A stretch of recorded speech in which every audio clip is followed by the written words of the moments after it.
Thanks for the introduction, and thanks, of course, to both of you for organizing this great workshop here.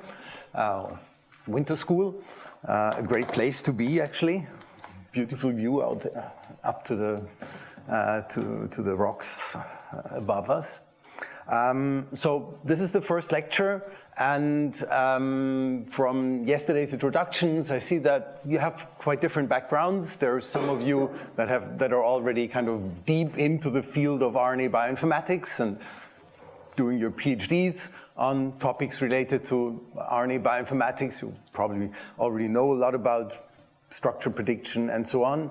And some of you that are new and hope to learn something here that you can use in the future. So hopefully this talk will help kind of bring us all on a common level, and so we can also understand what comes in the next lecture. So this is going to be a little bit general, and I want to kind of start with just asking, so what actually is RNA bioinformatics?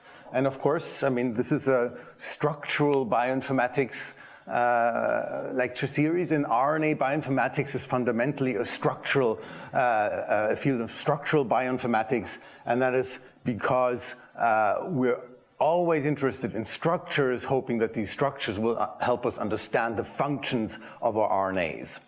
RNA bioinformatics is quite a bit different than protein structural bioinformatics. I'm going to come to that also once more in a minute, but what I also want to immediately remind you impress on you is that structure, of course, means very different things to different people.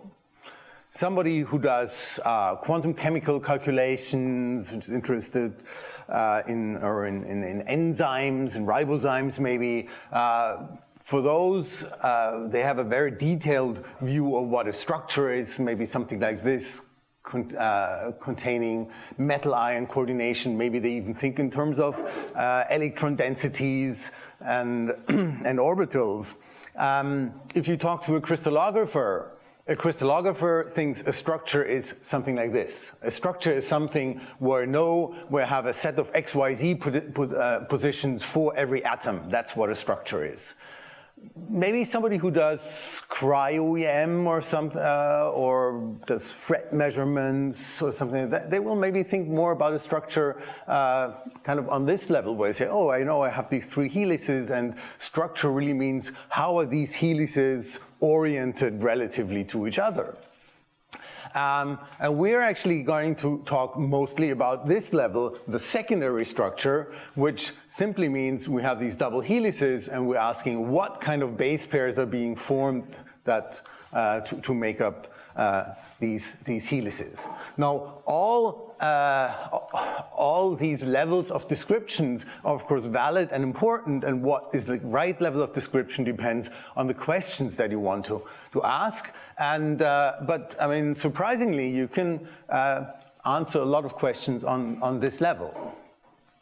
And of course, very generally, we're interested in structure because kind of the paradigm of structural biology is that sequences determine structures and structures determine function. So if we know about structure, we're kind of one step closer to understanding the function of these molecules.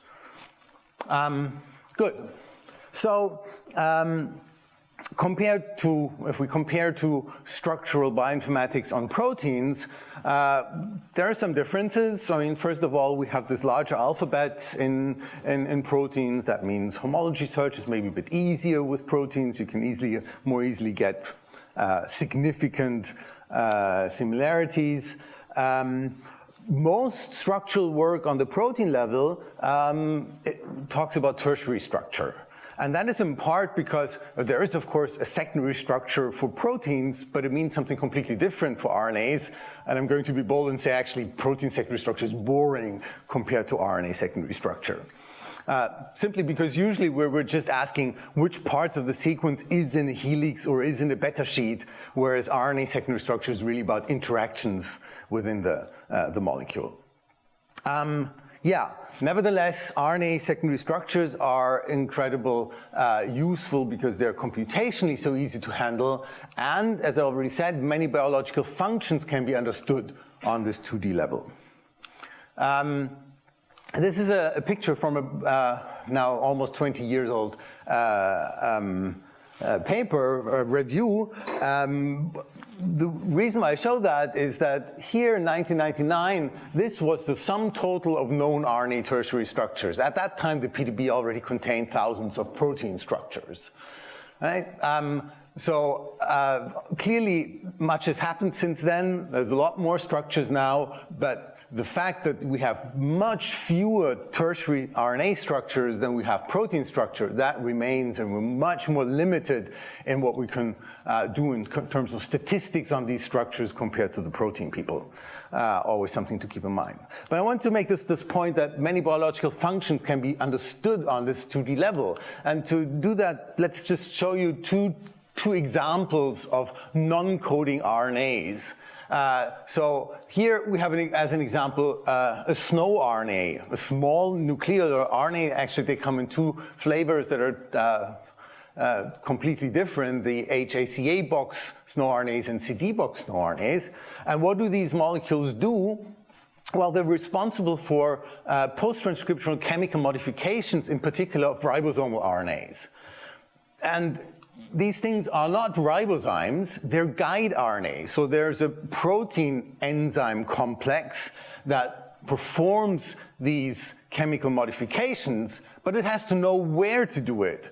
And this is, so these molecules, they program a complex protein machinery in order to do these modifications at exactly the right point.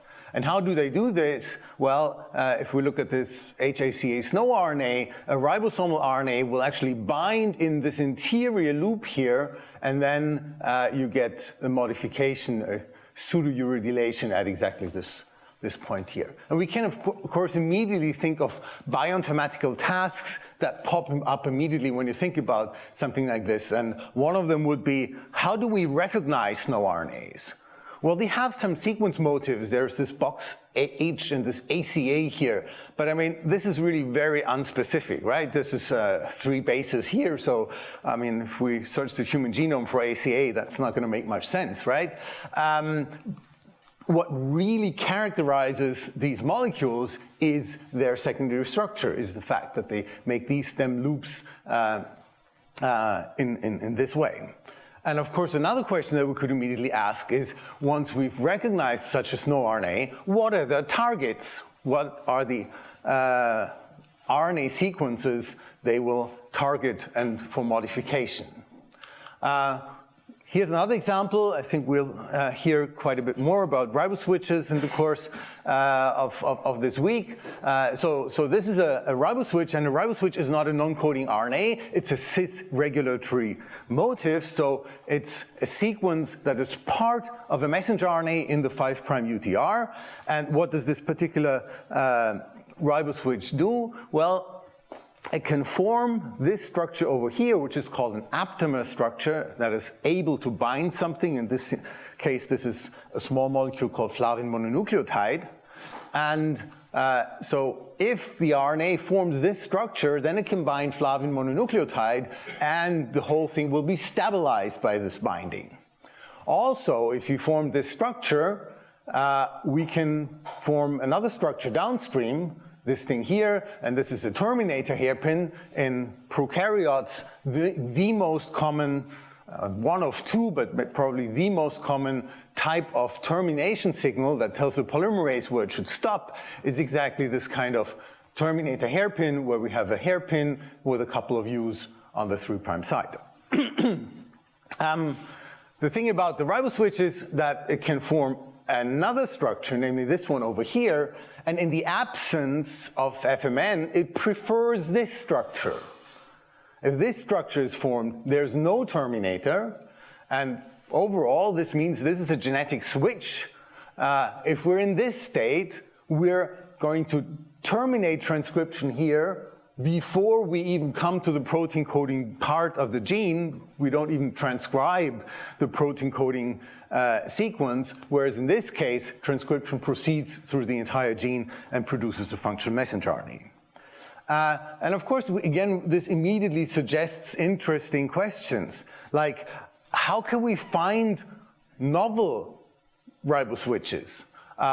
But also maybe how maybe we can identify them via, because these kind of aptamer structures are being used in several riboswitches. Or maybe we can even find really de novo methods that can find riboswitches without some prior knowledge about the aptamers. But also, we would like to understand, how does this actually work? So if we find, let's say, an FMN aptamer somewhere, we want to know, okay, so this could be a riboswitch, but what kind of riboswitch? Is this going to upregulate or downregulate protein expression? Is it going to regulate on the transcription level, such as this one? Here we have a stop in transcription in one state. Or is it going to work on the translational level, where we produce a whole messenger RNA, but will regulate how well the ribosome can translate this messenger RNA? Both things happen. Okay, so basic tasks in RNA bioinformatics are obviously, well, structure prediction. This is what I'm going to talk about today mostly. But we also have, of course, things like classification, like the example that I said, how can we recognize snow RNAs? De novo prediction. Here's a genome. What kind of functional RNA structures do we have in this genome? And of course, many specialized problems for particular RNA classes, such as here's a microRNA, what are its targets, et cetera, et cetera. Okay, so just short reminder, RNA molecules, of course, consist of these building blocks, a sugar ribose connected to this base, and then connected together by this phosphor backbone. And the important thing is, of course, that we can form base pairs, such as this, and we form double helices from Watson-Crick base pairs, so the classical Watson-Crick base pairs that we know of from the DNA double helix in RNA AUU, GCCG. And in RNA also, we very frequently see these GUUG base pairs. And if we have them, we can form these nice, so from these base pairs, we can form these nice double helices. And people often tend to think, well, why these 6 base pairs? Well, because these are the stable interactions that, that our nucleotides can make. That is actually not so. That is not the reason. Of course, these are nice stable interactions that are here. Actually, this picture is for DNA, but it doesn't matter. So of course these are nice stable interactions where we have here 3 or 2 hydrogen bonds holding this thing together. But what's really important about these Watson-Crick base pairs is something called isostericity. It's the fact that this in DNA TA pair up here kind of takes up the same space as this CG base pair down there. That means if I have a double helix and there's in RNA an AU base pair somewhere, and I cut out this base pair and I put in a GC base pair instead, it fits perfectly.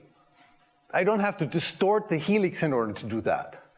There's many other types of base pairs that I can do. I could try to put in a GA base pair in there. GA also makes nice, wonderful Watson hydrogen bonds to stabilize this pair, but it won't fit into this double helix. If I kind of perforce put a GA pair in there, then I have to distort the helix, and that costs energy, right? Okay, also,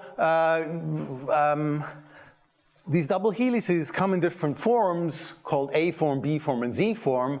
And here's an important difference between DNA and RNA. For DNA, this so-called B form is the usual form, whereas the A form is what we usually find for RNA. Why is that important? That becomes important when we think about RNA-protein interactions, because if you think about things like transcription factors that have zinc fingers and so on, they bind DNA by by binding in this so-called major groove here, and they make nice, so there the protein, the transcription factor, can make contacts to the bases within the helix, so you can read out the helix and bind in a sequence-specific manner. For RNA, that doesn't work because what's the major groove here becomes kind of a very deep and narrow groove over there, where the protein can't really bind in there and make contact to the bases. And that is the reason why most RNA binding proteins that recognize specific RNA sequences will bind the RNA in unpaired regions, or at least in regions that are not perfect helices. Okay, now let's come to folding. So the RNA folding problem really means I have a sequence here and I want to get the secondary structure or even the tertiary structure predicted from there. In fact, if we want to do tertiary structure prediction, I'm not going to talk about that today, but it will come up later again. Usually it doesn't make sense to try to predict the tertiary structure unless I've already solved this problem here. So secondary structure prediction is kind of a prerequisite before we can even think about doing tertiary structure. But also experimentally, people find that RNA folding seems to kind of progress in a hierarchical manner, in the sense that if we start from an unfolded sequence, these helices for the secondary structure, they form fast and quickly, and only afterwards we get tertiary structure formation. And we already heard in one of the short presentations yesterday that actually this, especially this transition here, is very often dependent, say, on the presence of magnesium. In cases where without magnesium you will get this, but not that. Now, one thing that makes, now why do we have this hierarchical folding, and that is also a point that makes secondary structure so useful, is the fact that formation of the secondary structure actually covers most of the folding energy of this transition from the unfolded to the folded state. Most comes from the formation of secondary structure, and tertiary structure is comparatively weak. And that is important also for ability to predict just secondary structure. If that was not so, then secondary structure would often be determined by the tertiary structure that's being formed, and we wouldn't really have a chance to do accurate secondary structure prediction without predicting the tertiary structure. And that is definitely also something that limits secondary structure prediction accuracy in proteins, where we don't have so strongly this separation of energy scales. Okay, and one more point, and what I want to show, the point I want to make with this picture here is that secondary structure really can tell us already a lot. So this is a tRNA, of course, probably most of you recognize that, and this is the typical tertiary structure of a tRNA, usually described as an L-shaped. I mean, imagine it rotated by 180 degrees, then you see the L. Now, this is the secondary structure that is often called a cloverleaf structure. And actually, if I know this secondary structure, and I know a little bit of extra information, essentially, so one thing that happens here is that we have this helix here and this helix here, and these two helices, they will orient in space to kind of coaxially stack. And the same happens between these two helices. And if I know that I have this coaxial stacking here and here, and then I know one long-term interaction that happens here, namely between the D loop and the T loop, then I come to a picture like this, and that already shows me essentially this L shape, right? So sometimes a few additional constraints will be sufficient to model, have a reasonable idea about the RNA tertiary structure shape once we know the secondary structure. But formally, a secondary structure is simply a set of base pairs on the sequence X. And so I said secondary structure means what are these helices here, or in other words, what base pairs do I have? So it's a set of base pairs, but we have some limitations here. And the limitations here are, first, every nucleotide can form at most one pair in a secondary structure. If we allow tertiary interactions, we can have base triples. If we have a pair, then it has to be, then the two bases have to be one of these 6 combinations, because we're only looking at these Watson-Crick type base pairs, even though other base pairs exist. We have a minimum distance between two bases that can form a pair, and we usually exclude pseudoknots. And pseudoknots means we cannot have two pairs, ij and kl, that kind of cross, meaning we cannot have something where I have the sequence here and I have one base pair like this and another like that. That is very important for what we're going to do now, because it means that whenever I have a base pair, I have one base pair here, this base pair dissects my structure into two parts, the part that is inside of the base pair and the part that is outside, and they don't interact anymore. Okay, so this, if I have these crossing pairs, I have a pseudoknot here, and these do, of course, occur. We have the most common things are these so-called H-type pseudoknot, which you can imagine as you have a stem with a helix, and now we have an interaction over here. And the second most common type of interactions are so-called kissing hairpins, where I have two hairpins and I get an additional interaction over here. So I should have talked a bit about, maybe also about pseudoknot prediction, but I'm kind of going to run out of time anyway. There are, trying to predict pseudoknots makes the prediction problem much harder computationally. In fact, if we don't restrict what kind of pseudoknots we want to predict, it is going to be NP hard. But maybe in practical terms, even more serious is that we really don't know much about the energetics of these pseudoknots on here. We don't even really know, like, if I want to build this kind of pseudoknot, what is the minimum length of this loop here and of this loop over here? Interestingly, the requirements are totally different for this one and that one, if we try to look at that.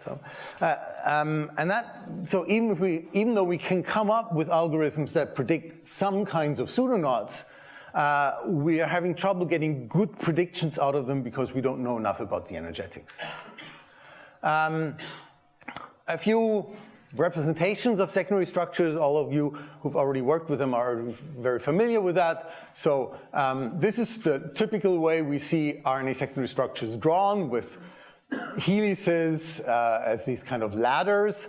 And this is, of course, a graph that I'm drawing here with vertices for every nucleotide and edges for base pairs and possible also for the backbone. And what you see over here is just a different layout of the same graph. Here I've put the sequence on a circle and drawn the base pairs as arcs in the circle. And the fact that you can do that shows you that these secondary structures are so-called outer planar graphs. The fact that the planar graphs is the reason why people sometimes say 2D RNA structure for secondary structure. There's really not much 2D about, except that it's a graph that can be embedded in 2D. And what's of course also important is that you have efficient string representations, such as this one, the dot bracket notation used in the Vienna package, where you represent each unpaired base by a dot and every base pair by a pair of matching parentheses. And because we don't have pseudoknots, because we don't have these crossing interactions, we always know which closing parenthesis belongs to this opening parenthesis over here. Computer scientists among you might recognize that such strings of balanced parentheses are a way to represent trees, which means our RNA secondary structures are trees. And that also means that you can come up that you can have some clever algorithmic ideas by saying, let's take some well-known string algorithm and try to generalize it so it works on trees, and then we can use it for RNA secondary structures, which we do, for example, when we want to compare RNA secondary structures via tree editing or tree alignment. Often, and that's actually a bit of a take-home message also from this talk, very often we do not want to assume that an RNA has a single structure. We should always be aware that one RNA sequence can have many structures, and then of course we need representations for such ensembles of structures. And one of the most frequently used one is these kind of dot plots where you have this matrix where in every column and row, every point here corresponds to a possible base pair. And so at this position, I will draw a dot, in this case, whose size is proportional, whose area is proportional to the probability of that base pair being formed in the ensemble. And I'll come back to how we get to these ensembles. Right, so down here, you see only the base pairs belonging to this structure, which is the native, the ground state structure of this molecule. And up here, and these additional black dots, you can see that there's alternative structures that this RNA molecule can form. It's not always present in this structure. So you can take the structure graph like this and dissect it into what's called loops, or which somebody working on graphs would call the faces of this graph. If you have something like this is called a stacked pair. This is an interior loop. A bulge is a special kind of interior loop where you have unpaired bases only on one side. This is a hairpin loop, and if you have a loop that has 3 helices coming out of that loop or more, then it's called a multi-loop. Why is this important? This is what we use to assign energies to RNA structures. So if we have this little structure here, we have these individual loops in this structure, and we're trying to assign energies to these loops. That seems to be a fairly good approximation for most oligonucleotides. And the actual values of these energies, and that's an important point, they come from experiment.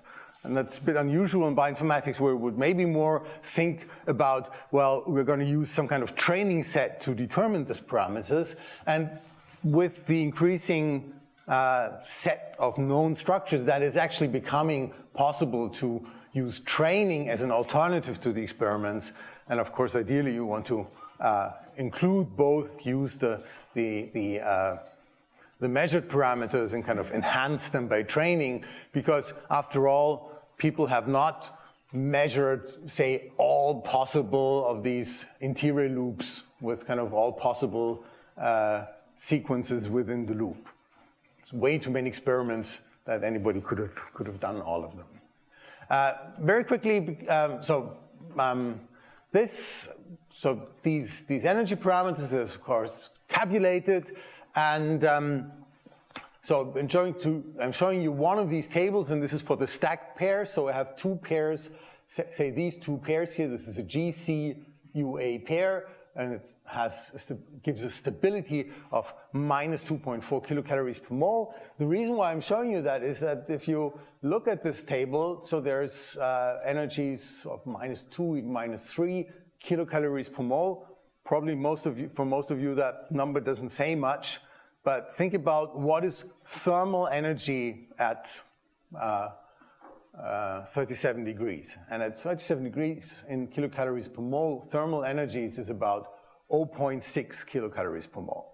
So one of these stacking energies can stabilize a helix by as much as 5 times thermal energy. That immediately tells you that if I make a helix that consists of maybe 6 base pairs, 5 such stacks, it will be so stable that it will essentially never unfold spontaneously. Okay, how do people determine these parameters? Well, usually the most common way to do that is to use UV absorption.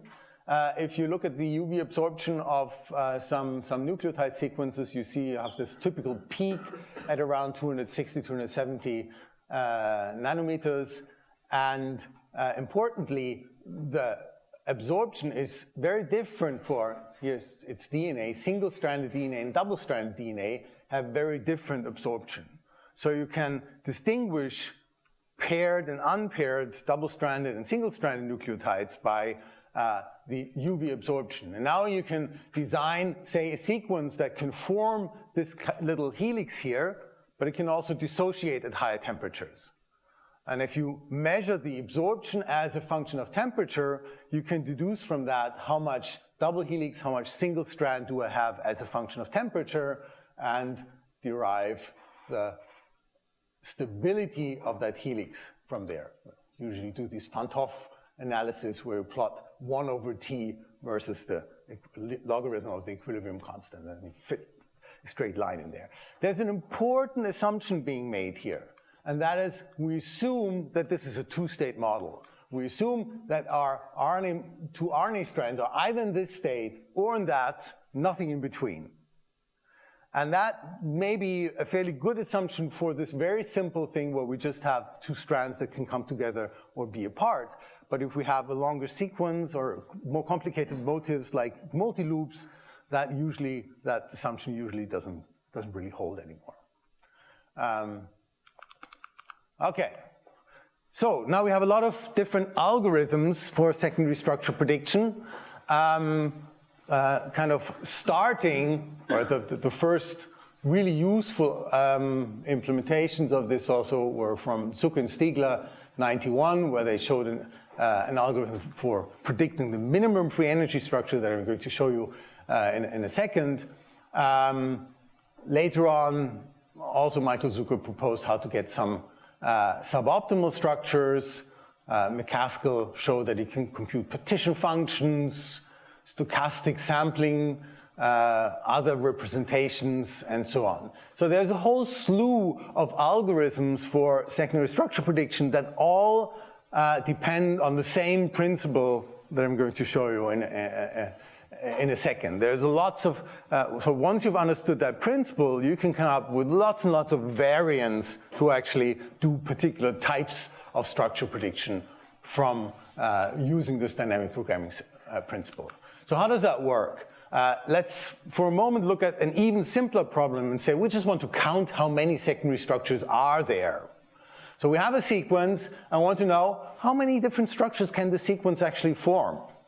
And we do that by saying, well, if I have a piece of my RNA sequence here from position I to position J, then all the structures that can be formed will be of two types. Either they start with an unpaired nucleotide here on the left, or they start with a paired nucleotide that is paired with some other nucleotide K.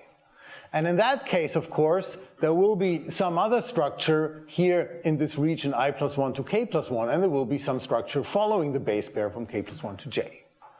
And that gives me a recursion to count how many structures there are. The number of structures is the number of structures that look like this, plus the number of structures that look like that.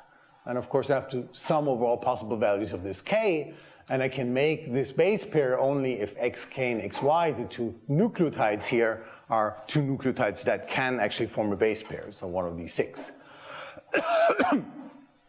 Once we have something like this, we can also ask what are the asymptotics, and we can find that the number of possible conformation grows approximately something like 1.85 to the n, so it grows essentially exponentially.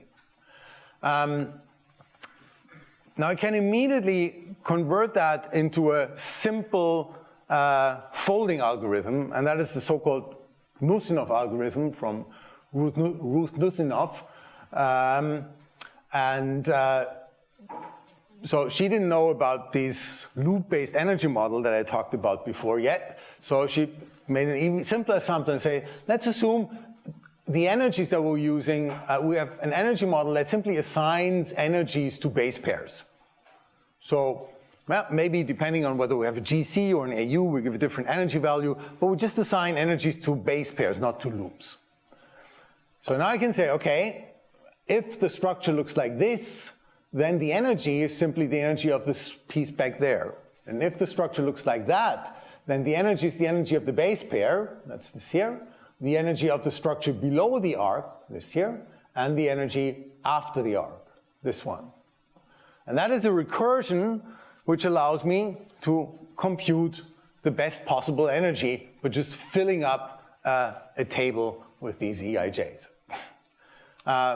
Let's actually do that in a very simple example. So we have this tiny sequence here. We're assuming GC base pairs have an energy of -3, AU base pairs -2, GU -1. And now, now we have this triangular matrix where, so these entries here are the energies of subsequences that consist only of the single nucleotides, or of 2 nucleotides, 3 nucleotides, 4 nucleotides. We need at least 5 nucleotides before we even can make a base pair, because we said we have to have 3 base pairs in between a base pair. So at this level, we can, for the first time, actually make a base pair, and we can use our recursion to compute these values here. And that gives mostly zeros, but at this point, we get a -3 because we can make a pair between this G and this C. And once we have that, we can compute the entries in this thing. We get a few more -3 entries here for this CG and this GC pair and so on. And if we go on, we eventually get a -6 because we have this GC pair which encloses another GC pair down here. And so on, and once we filled this up all the way, we know, oh, our optimal structure has an energy of -9. And then, and that's typical for all dynamic programming algorithms, not just for structure prediction, is that typically in a dynamic programming algorithm, we fill up these tables that contain the solutions of subproblems, but they usually contain only the value, so the energy or the score of this best solution. We don't know yet what actually is the structure that gives us this energy of -9. And to get that, we have to do a backtracing. We have to go backwards and ask, well, why is there a -9 down there? How do we get there? And we find, well, the -9 over here comes from the fact that we already had the -9 down there. And that means, really, that we have an unpaired A here, and the -9 just comes from this shorter substructure. Why do we have a -9 here? Well, because we can form the CG pair, and we already had inside of that CG pair an energy of -6. So we have this red base pair here, and then we have to go on from there. Sorry, that's a mistake that this is already here. This -6, where does that come from? Well, it comes from this -3. This -3 then comes from this -3, which gives us this dot, and then the last base pair, and so on. Now, this works nicely, and it uses, obviously, n² space. And since calculating one of these values has an effort proportional to n, we have cubic time for this algorithm, but we only have this toy model of energies. So can we do the same thing with a full energy model, with this loop-based energy model? And then, of course, things become a bit more complicated, because when I do a base pair, I have to know what kind of loop is this base pair closing in order to evaluate it. So I need slightly more complicated recursions. Mostly it means that I need more dynamic programming tables, not just 1, but 4 here.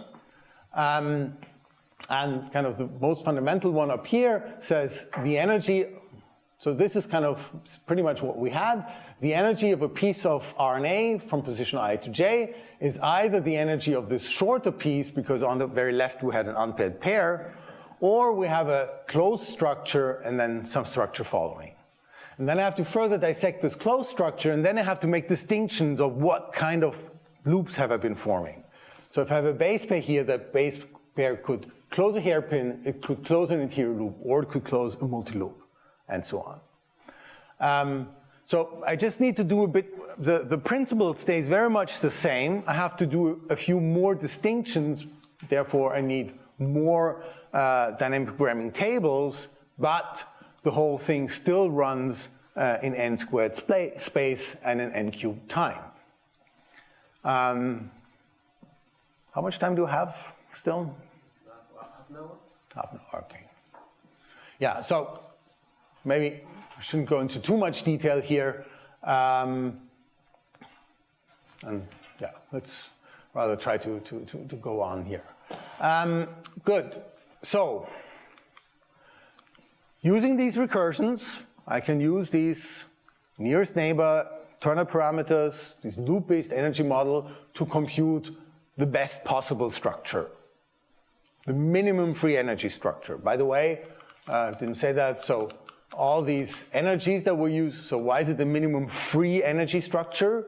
Because all these energy parameters that we're using, they're already free energies.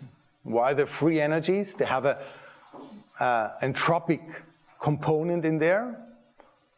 That is, of course, because one secondary structure is really a representative for a much larger set of microscopic conformations that are all subsumed into this one secondary structure. So there's an entropy associated with that. And what does that mean in practice? It means in practice that these free energy terms, these parameters, they're dependent on external parameters such as temperature, such as ionic conditions, and so on and so forth. So that is always something to keep in mind. But we can now use this to do structure prediction, and we can ask how accurate are the structures that we actually get. Now there's a couple of papers that have tried to do these kind of benchmarks, and they get somewhat different results, and the results are somewhat different always because, of course, accuracy depends on quite a few things. In particular, it depends on how long are the RNA structures that you're trying to predict. I showed you before, the number of possible structures grows exponentially, so obviously the structure prediction problem gets harder and harder when our sequences become longer. It's much harder to get a very long structure right than a short structure. It also depends on how people count actually accuracy, because some people have done things like, say, if I predict the base pair and the correct structure has a base pair that is not exactly the same, it's shifted a little bit, then I'm going to still count that as correct. The rationale for that is actually that the reference structures that we're going to compare to, they're actually not perfect either. They're also deduced somehow, so often just from sequence analysis, so we cannot be 100% sure that these reference structures are perfectly right. Okay, so if you try to do that, people usually come up with numbers in the range from 40 to 70%, kind of depending on sequence length especially. So for shorter sequences, around 100 or so, assuming that we have something like 70%, accuracy might be reasonable. If we do large 1,500 nucleotides or something like that, then we're probably more in this 40% range, and this accuracy measures the percentage of correctly predicted base pairs here. What's important is that if there are some cases where we're quite wrong, where we really have almost no base pairs correctly, but even then we usually find that the correct structure can be found, it's energetically not so far away from this MFE that we predicted. So part of the reason that we're not doing better is that this is simply a hard problem. We have so many structures that within a short energy interval, within the uncertainty of our energy, there are so many possible solutions that it's hard to pick the right one. And necessarily this becomes harder. So it's an ill-conditioned problem, actually. So what can you do about that? The most important thing about that is, whenever possible, don't rely on a single structure. Don't assume that you can just predict one structure and then say, this is it, this is my structure, this is how my molecule looks like. And I mean, MFE folding really has the disadvantage here that it doesn't give you any indication of the reliability. Right? So nowadays, if you look up a decent weather forecast will not just tell you tomorrow it's going to be sunny. It's actually going to tell you tomorrow the probability of rain is going to be less than 5% or something like that, right? It will give you a reliability indication. It will tell you we're sure that the weather is going to be good tomorrow, or we think it's going to be good, but maybe it's also going to rain, right? You expect that, and you should also expect that from your bioinformatical methods, that don't just say this is the most likely thing and we don't care about the alternatives. Okay, so, but of course we can also ask, why are we not better? And you might be tempted to say, well, we have these energy parameters, the energy parameters are not perfectly correct, they have some errors, and that is the reason. And that is certainly part of the reason, but I don't think it's actually the main reason. And over the years, so every couple of years, people have tried to update these energy parameters and come up with a better set, because there's have been some new experiment. But actually, all these updates to the energy parameters have usually made only very minor impact on the accuracy that we get when we do a benchmark. So there's obviously other reasons that are more important, and what is really, and that is really the fact that we have a model here that makes a lot of model assumptions. It's not the parameters of the models that are wrong, but it's in the model assumptions itself. First of all, we're just considering secondary structure. We're ignoring pseudoknots, we're ignoring non-canonical pairs, we're ignoring 3D structure. Right? I've argued 3D structure adds only little energy, but maybe that's enough to change the structure. We have these energy parameters that are measured under standard conditions of 37 degrees centigrade, actually no magnesium, which is completely unphysiological, but was convenient for the experimenters to do it that way. So the ion concentrations might be different from our standard conditions. Temperature might be different. In the cell, our RNA may interact with other things, other proteins, other RNAs, small molecules, etc., which all might influence the structure. And maybe last not least, folding kinetics, and that's of course going to be a topic here. We're going to talk about that tomorrow and also in the days later on. Folding kinetics tell us that the native structure may not always be the ground state structure. And what even is this term? What is a native structure, right? This is a term the biologists use, and the native structure is simply the structure that is the functional structure of that molecule in the cell. It doesn't have anything to do with whether that is truly the ground state structure. That's the structure that does the biological function. So, the native structure is what biologists observe in the cell, but not necessarily what the RNA would fold into in vitro in under our standard conditions of no magnesium and so on and so forth, right? So we're predicting ground state structures, but we cannot really predict native structures because they depend on so many other external factors. Okay, I already said we want to have these, so we want to deal with this problem of uncertainty in structure prediction by not using a single structure. So we want structural ensembles such as this. And how can we get these? Well, we can get these in particular by looking at the partition function over all structures rather than asking for the most stable structure. And for those that haven't kind of had some kind of physics courses, the partition function is the fundamental quantity of statistical mechanics. From the partition function, all thermodynamic properties, all equilibrium properties can be kind of derived. So first of all, what is the partition function formally? It's the sum over all structures, e to the minus the energy of that structure is divided by RT, or so this is the way chemists do it, doing all the energies per mole, and then you have RT here, or as a physicist you would have KT there when you do everything per molecule, per particle.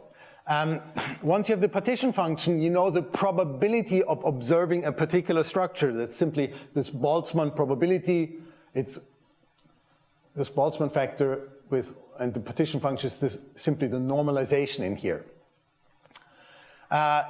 From that, of course, you can compute the expected value of any quantity that depends on structure. You have some interesting quantity that you can derive from a structure, then you can say the expected quantity of that structure that I'm going to observe is the average over all structures, always weighted, the Boltzmann weighted average over all the structures. I get the free energy of the whole system, of the whole ensemble, by taking the logarithm of this partition function. If I do derivatives for the temperature, I get the entropy, and so on and so forth. Another thing that we can do is, another thing that we often want to do is to compute the probability of a certain structural feature. So very often it's useful to say, I'm not even interested in what the structure is exactly. I just want to know about a particular property of my structure. That could be something like, I have this riboswitch, and I want to know, is this riboswitch going to form this aptamer structure that then can bind something? So I'm not really interested in the whole structure, I'm just interested in, is the aptamer structure there or not? What to know is, what is the probability that we form an aptamer structure? Or what is the probability that I present the binding site? For example, of a protein that binds a single-stranded RNA region. So what is the probability that this region that is supposed to be bound, that this is actually unpaired? That this is single-stranded so the protein can bind, or another RNA can bind.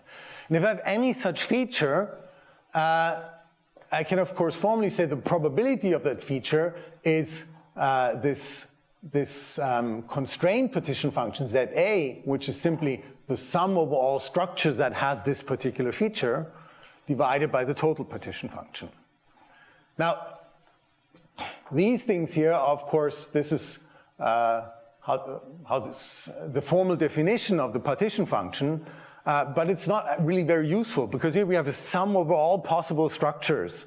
And so this can easily be 10 to the 25 structures that would have to sum up over there. So this is not something you can do. But we can often, but I'll show you how we can compute efficiently these partition function.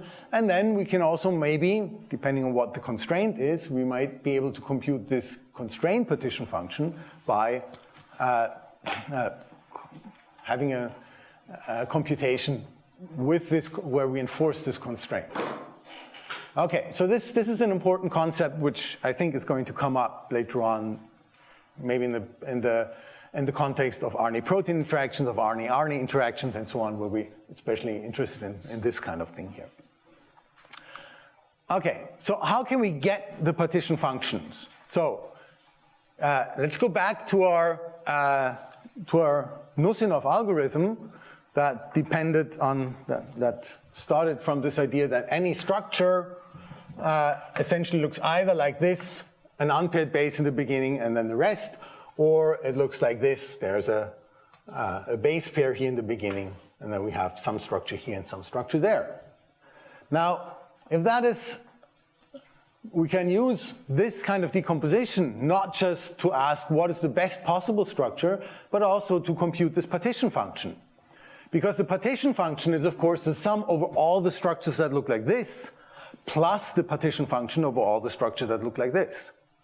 And here we have a structure that consists of two independent parts. So the partition function over all structures that look like this is the partition over all structures, partition function of all structures in the front part times the partition function of all the possible structures in the second part. So we get a simple analogy of our MFE structure. We get, as a simple analogy, we get this recursion here, which says this partition function here is the partition function here of these structures that have a dot in the beginning, plus the partition function of those that are down here. And they, of course, are the product of the partition function below the arc, after the arc, times the Boltzmann factor for the base pair, and summed over the possible values of k. And this is, again, for the simple Nusinov algorithm. And we can do that just in the same way in the full loop-based energy model. There is one caveat when you do that. So if you look up the Nusinov algorithm, actually, Ruth Nusinov's recursion is something like this. But you will find other variants of that in the literature. For example, things that say, if I have a piece of RNA here, it looks either there's something unpaired in the beginning, or there's something unpaired in the end, or I have a pair from the beginning to the end, or it looks like this, or it is something that I can decompose into two parts. So this is something that you will find frequently in literature that's used often. I can write down recursions based on this decomposition, and it will work just as well to compute the minimum free energy. I will get exactly the same results. But if I try now to compute a partition function, something will go very, very wrong. Why? Well, because, well, let's suppose I have a structure that looks like this.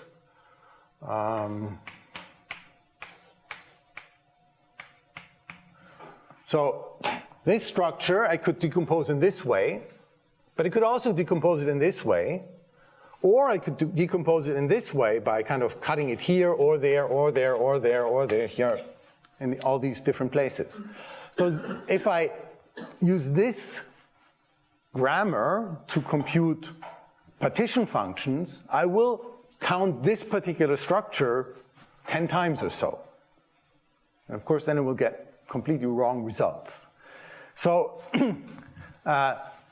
this here is a decomposition of my structure that is unambiguous in the sense that every structure can be created only in one way, or can be decomposed only in one way. This one is ambiguous, where the same structure can be decomposed in many different ways into two smaller structures. That cannot be used for counting structures or for computing the partition function. If I do a minimum free energy, it doesn't matter. Because of course, if I take the minimum of many, many terms, it doesn't matter whether one of the terms appears twice. Minimum is still going to be the same. Okay.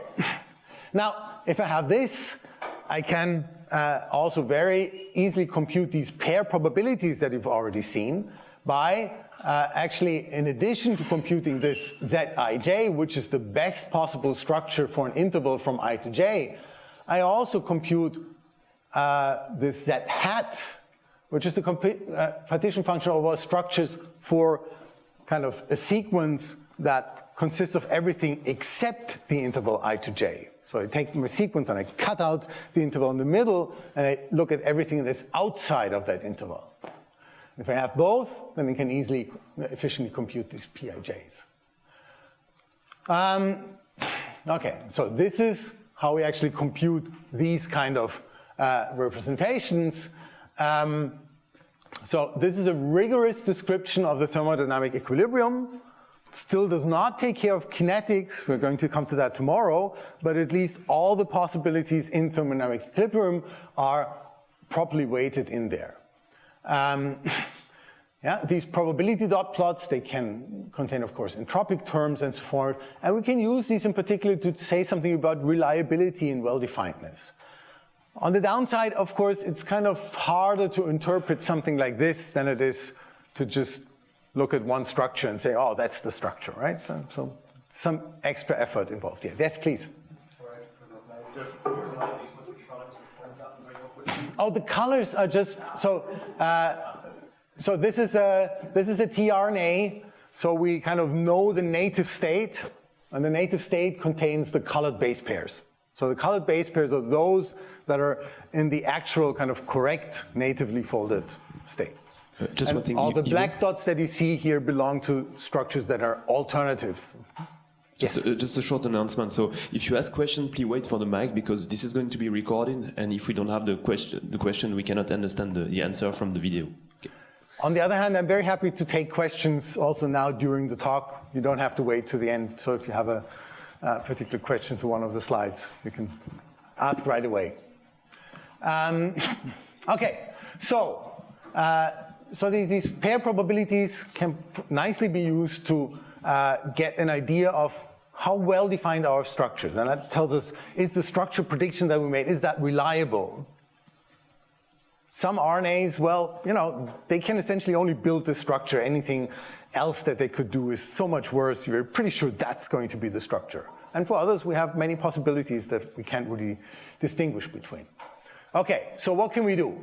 Well, there's some interesting things that we could ask for. We can ask globally how well defined is the structure. How could we do that? Well, there's a nice measure of distance between structures, the so-called base pair distance. That means I have two structures, and I ask, what is the number of base pairs that they don't have in common? What is the number of base pairs that are present in one of the two structures, but not in the other? You can think of that as an edit distance. You can say, here's a structure, and I want to convert this structure into this other structure by either opening base pairs or closing base pairs. Then this base pair distance is the minimum number of steps that I need to convert structure A into structure B. Now if I have a structure ensemble, I can ask, and I can imagine this as a thought experiment. I can say, here's my flask full of RNA molecules, and now I'm going to pick two molecules at random and look at their structure and ask, what is the distance between these two structures? What is the expected distance between these two structures? I find that I can actually compute from these pair probabilities, because you can say, well, what is the probability that I pick two, when I pick two of these structures from the Boltzmann ensemble, what is the probability that one of them has the base pair Pij and the other one doesn't? Well, it's Pij, the probability that the first one has the base pair, times 1 minus Pij, the probability that the second one does not have the base pair. If I add, sum that up over all possible base pairs, I get the expected base pair distance between two structures in this ensemble. This is immediately going to tell me, is this an RNA where this Boltzmann ensemble of structures is kind of dominated by one best structures, and so it's this best structure, and there's some structures that differ by 1 or 2 base pairs and nothing else? Or is this an RNA that has really many very different structures that are being formed? But it can also have local measures. So if I have a longer RNA, I'm not just interested, is the structural prediction reliable or not? I want to know which parts of the structural prediction are reliable, which are not. So, well, I can, for example, look at one single position along my sequence and say, okay, this position here, this can be unpaired, or it can be paired in many, many different ways. That gives me I know these pair probabilities of a probability distribution which I can compute the Shannon entropy of. That's what I have here. The Shannon entropy over all these pair probabilities Pik, where kind of here for simplicity I have to assume that Pii is then should be the probability that it's unpaired. And then I think you've yesterday already seen examples of plots like this, where you have these nice colored structures. This is simply an RNA structure plot where we've overlaid this reliability information as a color code, and we've used 2 different ones here. So actually, what is this example? This is a 5S rRNA, 5S ribosomal RNA. This down here is the native structure. We know this is what the 5S RNA looks when it's actually in the ribosome and doing its job. But if I do a structure prediction using RNA fold, I actually get this structure up here. Now, if I overlay this entropy measure here, I see this part here and this part here has very, very low entropy. So I'm saying there's actually, I can't really imagine how it could look differently in this region. And these are, of course, the regions that are correct compared to the native structure.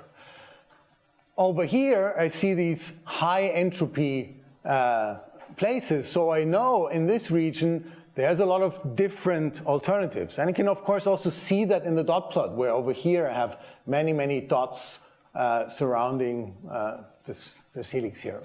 So I can immediately see that in the prediction, this part is questionable. I'm not really sure what the structure looks like here, but I'm pretty sure that I've got these parts correct.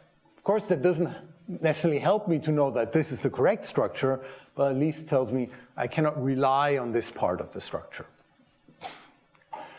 So in the lower plot, I have not used these entropies, but simple pair probabilities for base pairs, and for the unpaired bases, I've used the probability that this base is unpaired.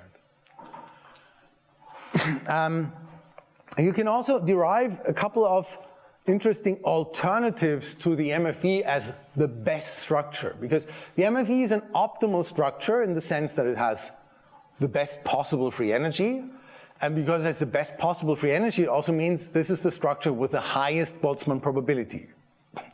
But of course, that is not the only optimality criterion that I could use. There are other optimality criterions that I could propose. In fact, if you think about a situation where, suppose we're doing a contest here, right? I'm going to put up some RNA sequences, and I'm going to invite you to predict structures, and I'm going to give a prize for the best structure prediction, right? Now, what should you do? It depends a bit on how I, as a referee, are going to evaluate those structure predictions that you do. For example, one way of evaluating would be to say, you give me a structure prediction, if it's correct, you get 1 point. If there's an error in it, you get 0 points.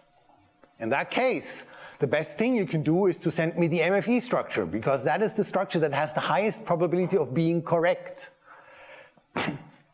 But probably I'm going to use a criterion that is a bit more relaxed and say, you know, I'm not just going to do 0, 1. I'm going to look at the structure that you give me and say, I give you 1 point for every correctly predicted base pair. For every base pair that you got right, you get 1 point. That changes things, right? Now you don't want to give me the structure that is most likely to be correct. You want to give me the structure that has the largest number of correct base pairs. So this is what is called an MEA, a maximum expected accuracy structure. And actually, so if my criterion is simply the more correct base pairs, the better, it's just the number of correct base pairs, then what should you actually optimize? Well, you have these pair probabilities, and you want to, and the sum over, if you have a particular structure, then the sum over all these pair probabilities, that is the expected number of correct base pairs, right? So this is the thing that you want to optimize, this sum over all this Pij. So how can you do that? Well, first you have to compute the pair probabilities, but then what? How do I compute the structure that optimizes this? Well, actually very simple. This is again a Nussinoff algorithm. This is like the Nussinoff algorithm where I give energies to base pairs. Now instead of giving an energy, it's this Pij that is the score for a base pair. So simply run a Nussinoff algorithm with this as the score, and you get this maximum expected accuracy structure. Another type of maximum expected accuracy structure is a so-called centroid structure. Suppose my criterion, yes, please. Sorry, I don't understand. What if the probability is low but accuracy is high?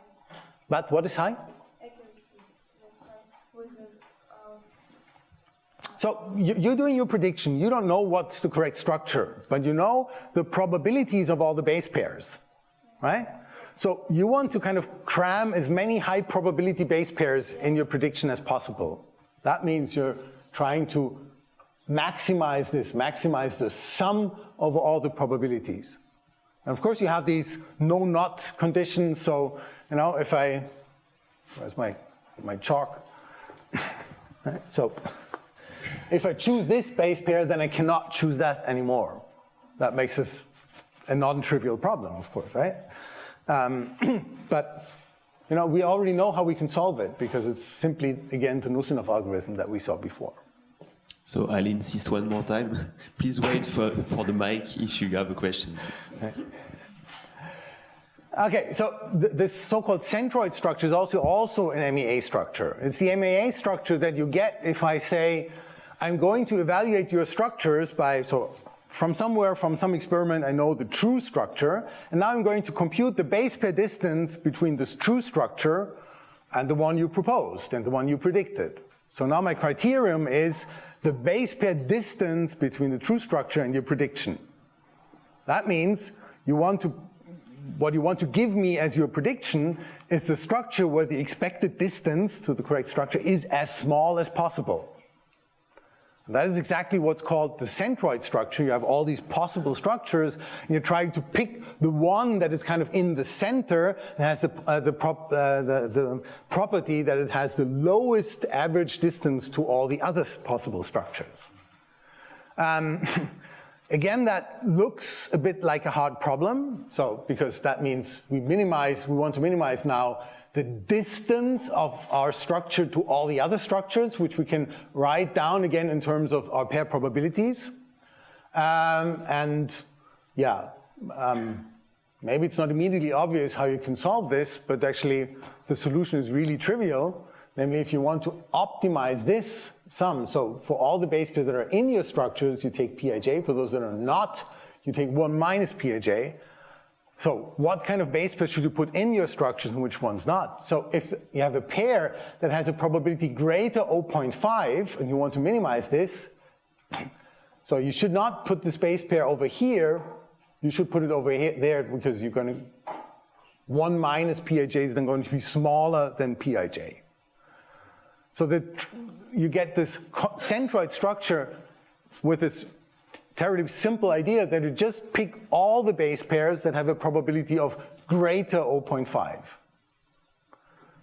And there's only one thing where you might be unsure for a moment and ask yourself, well, if I do that, can I be sure that the structure that I generate in that way is a valid structure, doesn't have a pseudoknot or something like that? And yes, you can be sure, because if the probability is greater than 0.5, then if you have two base pairs where both the probability is greater than 0.5, then there has to be at least one structure where both base pairs appear at the same time. So these cannot be two base pairs that form a pseudoknot that exclude each other. Right? So you have the guarantee that this gives a valid structure. But, you know, it could give a structure that just have no base pairs at all, right? So suppose your ensemble, if I make kind of, maybe I do a PCA or something, or anyway, I do a 2D caricature. So maybe I essentially have two possibilities. My structure either so I have a couple of structures that look like this and are similar, and there's another cluster of structures over here. Where's the centroid structure going to be? Well, here in the middle where there's nothing in the wastelands.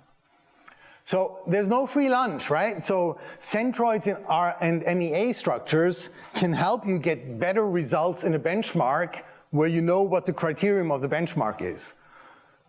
But of course, at the cost of being actually worse in the other for the other benchmark criteria that you could choose, right?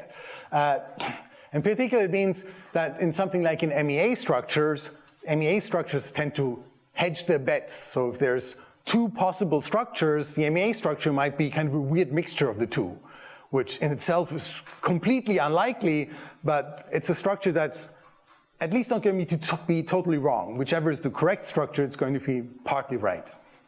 I have to come to the end, right? So there's also quite a number of ways that it can generate suboptimal structures. Michael Zucker proposed this way to do suboptimal structures by doing simple, choose a base pair and then ask what is the best possible structure once this one base pair is fixed. So obviously you can get at most n squared base pairs, different structures out of that, and it's a somewhat arbitrary selection. And it also means that, so in this thing here where I've constructed a sequence that has two parts, the first part and the second part, and in the first and in the second part, there's two possibilities. So obviously there's four structures that can be formed that are almost equally good. Zucker's algorithm cannot find all four, can find at most three of them. You can do something better. You can do complete suboptimal folding or wuchtig suboptimal folding, where I say I'm interested in all structures within a certain energy interval. So you say, oh, my uncertainty in the energy is maybe 3 kilocalories, give me all the structures that are in this energy interval. That can also be done very efficiently. Problem is, maybe this could easily be 1 million structures, so it could be a very large number. And you can do sampling, you can sample from the Boltzmann weighted, from this Boltzmann ensemble. And if I have, Ronnie, can I have 2 more minutes? Taking them away from you. So then let me try to quickly explain how these variations on the backtracing work. So I already showed you very quickly this backtracing for the Nusinov algorithm. But what actually happens in backtracing? Well, kind of the main ingredients in backtracing is something that I call partial structure. At a certain point in backtracing, you've determined parts of your structure. So there's a structure that is where you already know some base pairs. And in between, there's regions where you don't know the structure yet. So you always have this partial structure where you know parts of the structure, and there's intervals, sequence intervals that you don't know yet. And from dynamic programming tables, we can easily always compute what is the best energy that can be obtained from this partial structure by kind of optimally filling in the still missing rest. And then we have here a stack of all the partial structures that we still need to process. In simple MFE backtracing, we start by putting the empty structure on the stack. So we start with something where there's one interval from 1 to n that is all unknown. There's no known base pairs. The partial structure is a completely unknown structure. And then I just try my different possibilities according to my grammar here.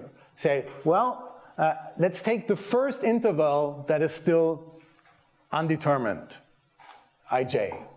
And then let's try this structure where we have in the beginning a dot and then the rest. Does that give an optimal structure? If so, we put that structure on the stack. And then for all these cases where I have a base pair from I to k, let's try to do this base pair. Let's see whether we can get an optimal structure doing that. If so, we put the structure on the stack. So in MFE backtracking, we only want a single structure, even if there's maybe many structures. There could be a few optimal structures, but we're just trying to find the first one. So as soon as I find something, I'm going to skip everything else, and at some point I'm going to have a complete structure and I output that. If I do this complete suboptimals, all I have to change now is to say, so rather than asking, do I get an optimal structure here, I have to ask, do I get a structure, so here in this case by adding an unpaired, by making the first base pair of the interval unpaired, do I get a structure whose energy is in this interval that I'm interested in, that is still good enough? Yeah, if that is a structure that is good enough, I put this new partial structure on the stack. And so my stack is going to grow with more and more and more partial structures that I have to look at. And at some point, I'm going to start getting more and more complete structures, and I output them, and my stack in the end is going to be empty. So by doing that, I get all the get all the structures that have this property that they're in this energy interval. And that's actually also really fast. So I think we're going to use RNA subopt in our practicals, and if you generate lots of structures there, then really the speed of RNA subopt is determined by the speed with which it can write out the structures to disk. And what do you do in stochastic backtracing? Well, it's simply that now, whenever you have here the choice of either making this base pair E unpaired or making a base pair from I to j, you have to choose one of these choices randomly. But not randomly with equal probability, but you have to choose them with a probability proportional to the contribution of this particular structure to the partition function. So to do that, what do? This is the kind of, what is called kind of a roulette selection. You have let's say, you imagine a roulette board, and you have here different compartments here, each of these corresponding to one of the possible structures, and the size of these wedges is the partition function of this particular partial structure.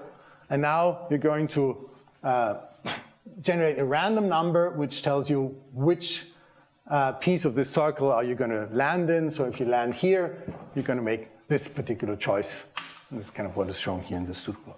So this is all kind of the same backtracing scheme. It's just that here you randomly choose a particular one of these choices rather than over here selecting all that fulfill a particular criteria. And I had a little bit to say also about context-free grammars, which is kind of an alternative to describe that, but I think I'm going to skip this in terms of leaving enough time for Ronnie, and thank you for now.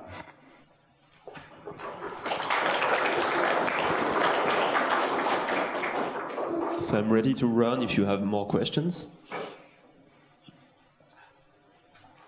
Which I encourage, by the way. It might not sound that way, but... Oh. Yeah. Full start.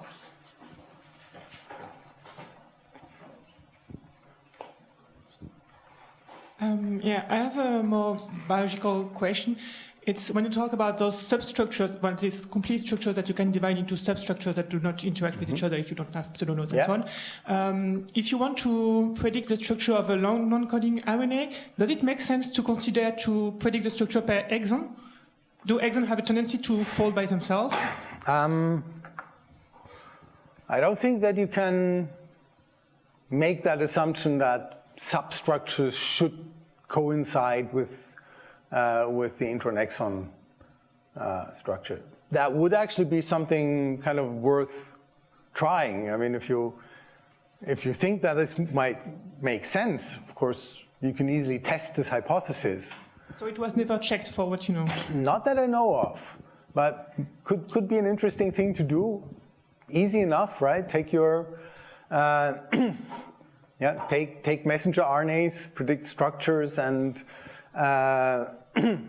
just look how many structures do you have that are inside of an intron, and how many structures do you have that span intron-exon borders. Generally, what I didn't talk about is, so here I've always assumed you have a sequence, you want to predict the structure of that sequence. Now, if that sequence is very long, at some point it doesn't make much sense anymore doing that. First of all, it's computationally expensive. So, I mean, the largest sequences that we folded as one piece are the genomes of RNA viruses. So, HIV genome is 9,200 nucleotides. Coronavirus, the largest one, is about 30,000. And you can still just about do that. 30,000 is about the... But apart from computational cost, right? So I already alluded to this thing about folding kinetics, and that the ground state is not always necessarily the native state.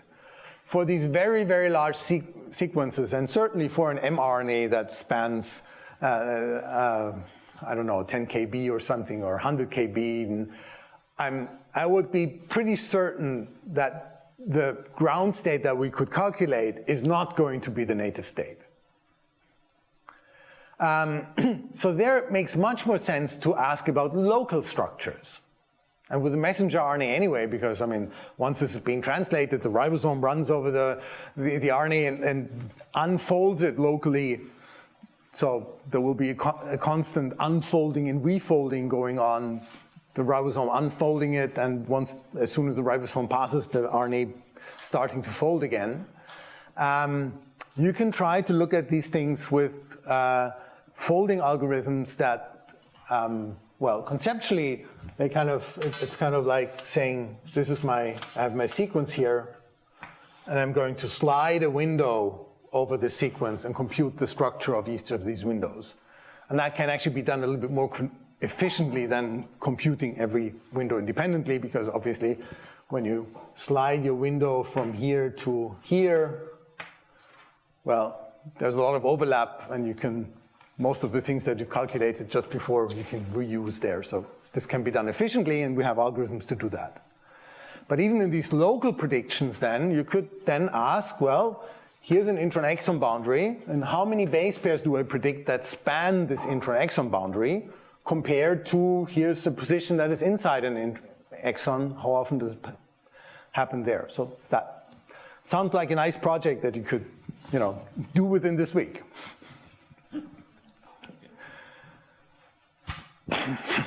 Your initial definition restricts not only pseudonodes but also quadruplexes, and the problem is that GG pair alone, GG pair and GG pair which later form the quadruplex will have very different energetic properties. Just wait for the next talk. Ronnie's going to tell you how you can include quadruplexes in there.